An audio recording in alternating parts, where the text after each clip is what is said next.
June 24, 1947 ఒక pilot స్కైలో ఒక strange ఆబ్జెక్ట్ని చూశాడు. అది ఏరోప్లేన్ కాదు, మెట్రో కూడా కాదు. ఆ రోజు నుండి వరల్డ్ మొత్తం ఒక క్వశ్చన్ అడుగుతుంది: మనం నిజంగా ఎలాన్గా ఉన్నామా?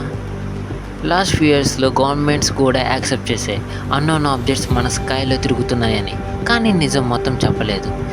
యుఎస్ మిలిటరీ పైలట్ అఫీషియల్గా రిపోర్ట్ చేశారు, ఒక ఆబ్జెక్ట్స్ ఫిజిక్స్ రూల్స్కి ఆపోజిట్గా మూవ్ అవుతున్నాయని.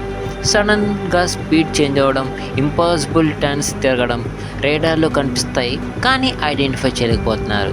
ఇవి యూఎఫ్ఓ అని పిలుస్తారు. ఇప్పుడు వీటికి కొత్తగా ఒక పేరైతే ఇచ్చారు, యుఏపిఎస్, అన్ఐడెంటిఫైడ్ ఏరియల్ ఫినామినా అని.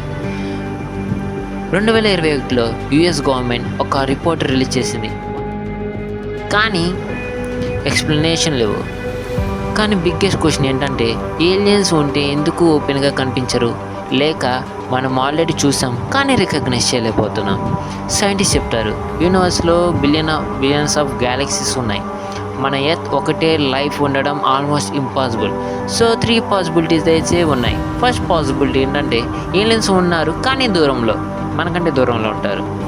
రెండో పాసిబిలిటీ, ఏలియన్స్ ఉన్నారు, ఆల్రెడీ మనల్ని చూస్తూనే ఉంటారు పైనుంచి. లేక మనమే ఫస్ట్ ఏలియన్ స్పీసీస్ అయి ఉంటాం, హైలీ ఇంటెలిజెంట్గా.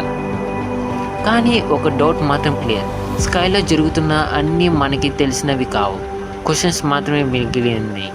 నెక్స్ట్గా మనం చూడాల్సిన చాలా ఉన్నాయి.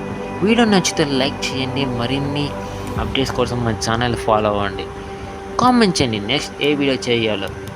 అంతవరకు సెలవు, బాయ్.